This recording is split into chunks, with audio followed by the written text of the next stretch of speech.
大家好，我係貓哥啦。今集咧就去開 Tamiya 嘅車啦。咁最近佢亦都出咗一大堆新嘅車之餘咧，我就攞其中一部咧比較特別嘅車，就係有法拉利488 GT3嘅一個賽車啦。咁當中呢一個駕駛者咧，亦都係 MotoGP 嘅一個經典電單車手所揸嘅一款車啦。咁今集我哋就開出嚟同大家一齊做開箱。咁記得喺影片開始之前咧 CLS 啦。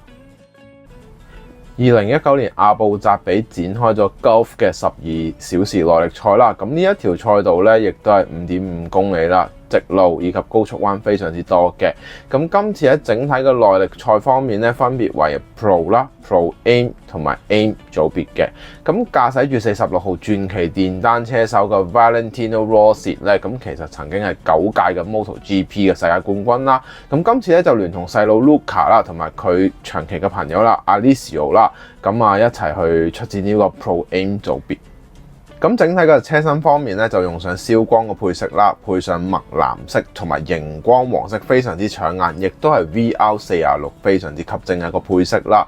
當然亦都係 Rossi 嘅一個好招牌嘅電單車拉花之一啦。咁喺比賽之前咧，亦都展現出媲美職業選手嘅適應力啦。最尾雖然喺最後嘅4.5小時中，機器故障，但係就停留喺賽道後面啦。但係憑住佢嘅毅力同埋精準嘅入彎咧，最尾亦都攞到頭3名嘅，可以話相當之犀利啦。無論喺2個轆定係4個轆嘅賽事入面咧，都有一定嘅里程碑喺佢嗰度記載住啦。當初佢選擇放棄呢個越野賽而選擇耐力賽咧，係可以睇到佢真係對賽車嘅嗰一種堅持同埋自信啦。大致係咁啦，我哋睇下成架車嘅整體結構啦。好啦，我哋已經睇到呢一部車啦。其實呢一部車咧，之前其實我已經講過呢一款488 GT3 嘅片啦。係較早之前一部醒蝦嘅款式啦。今次咧 Tamiya 咧喺整體嘅水準方面咧，有冇提升？有冇好咗？線條各樣嘢，其實係有嘅。首先咧，我哋睇到咧燒光嘅藍色嘅部分咧做得都唔錯嘅。佢係藍色得嚟係發少少綠色啦。熒光黃色嘅處理咧，亦都對比起翻之後都相當之唔錯噶啦。最重要咧，用上咗一個 Monster 去作成架車嘅點綴啦。喺2015年咧，為咗 DOP 而製作一款嘅款式啦。Tamiya 咧係整體嘅發揮都唔錯嘅。好啦，我哋先從車頭嘅部分講起先啦。整體嘅車頭咧，為咗降低成個風阻嘅位置咧，依然有做到細節嘅位置。首先點解會咁講呢？第一點，呢個多邊形嘅頭鏟結構啦。呢一個位置其實係兩邊係向前又呈現一個類似反梯形嘅設計啦。呢一度咧碳纖紋嘅位置咧，Tamiya 亦都比較上係穩定啦，亦都冇任何嘅飛邊。雖然佢係水貼，但係整體嘅效果亦都令人滿意嘅。另外一點咧，亦都值得留意嘅就係整體上半部分嘅大面積嘅位置啦，亦都係平順啦。加上呢一個燒光嘅效果咧，令到整體嘅調和度啦，亦都係令人滿意嘅。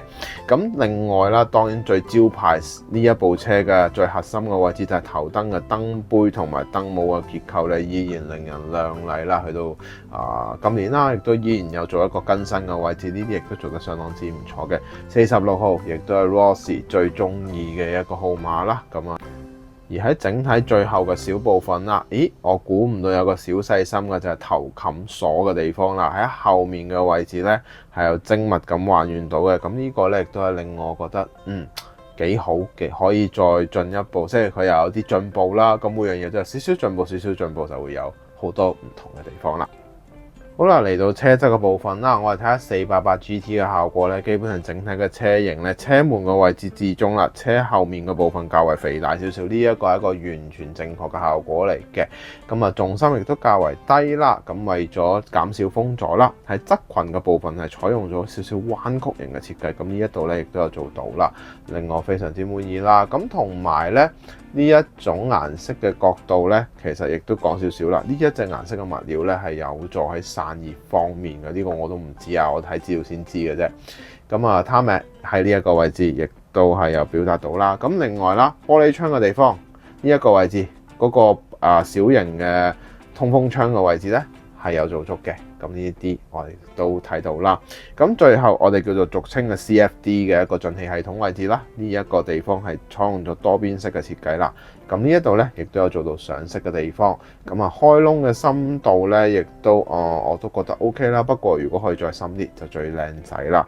咁同埋咧Tarmac 喺整體嘅細節方面咧，天線嘅部分咧，亦都令人覺得唔錯嘅。呢一個咧，佢一直都有保留到，從我以前買佢好多車咧，依然都係有保留到呢個咁精密嘅天線部分啦，做得相當之唔錯。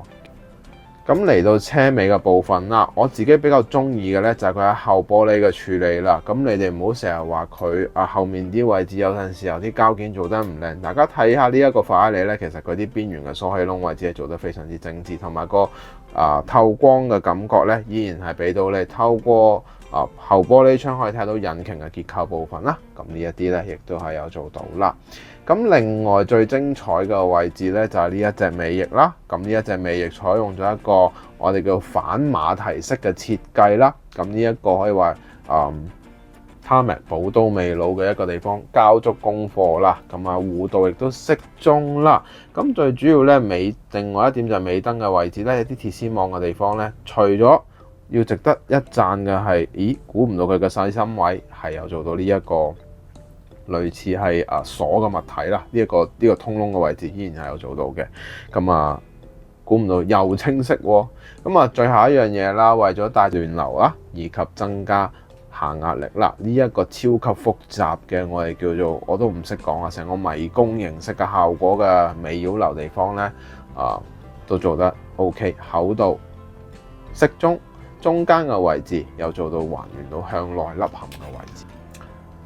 好啦，嚟到內部嘅結構啦，咁 Tarmac 咧保留晒大量嘅細節啦，應有盡有啦。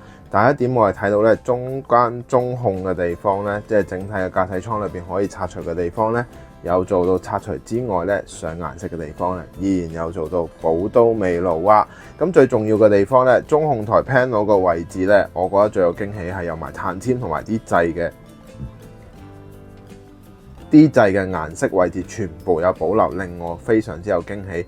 另外啦，後面引擎嘅細節咧，真係要拆開咗先可以睇到嘅。大量嘅位置係有做到顏色啦。咁但係如果有啲動小手指嘅能力嘅朋友咧，可以再加多少少顏色咧，咁基本上就100%完美咁滯噶啦。咁另外啦，今次喺座椅嘅部分咧，亦都值得一讚嘅印刷粗幼度嚟講咧，比起以前咧係更加純熟嘅。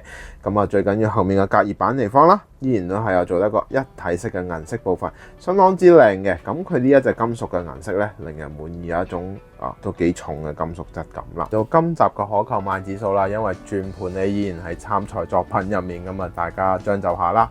嗱，咁今集嘅可購買指數咧，我會俾佢8.2分啦。咁大部分嘅細節亦都有保留啦。咁作為如果中意 MotoGP 嘅 Rossi 嘅朋友咧，必須要去收藏一個款式啦，亦都係可以對佢嘅一個致敬嘅款式嚟嘅。咁好多細節嘅位置咧，依然有俾到你啦。當然啦，日後如果有啲地方可以提升嘅，基本上就可以盡善盡美啦。咁大致係咁啦。咁我哋去進入風洞測試同埋總結啦。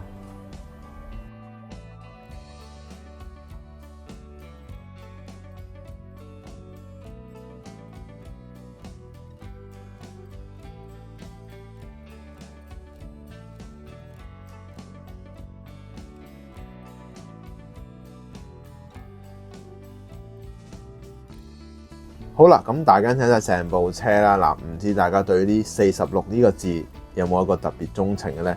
有呢，咁我諗你都要去買啦，因為市面上真係唔多款嘅。咁嚟緊會開啲咩車呢？未知嘅，因為呢都即將香港車仔展啦，咁我亦都密鑼緊鼓啦。咁記得要留意啦。咁嚟緊會發布啲咩呢？未知嘅，又都同大家做開箱。咁 Facebook 同埋 Instagram 都會發布唔同嘅嘢嘅。最後希望你可以訂閱我個頻道。如果覺得真係好嘅話，希望可以俾個 Super Chat 作為一個實際嘅支持，當係幫助下我啦。咁大致係咁啦，咁我哋下集見啦，拜拜。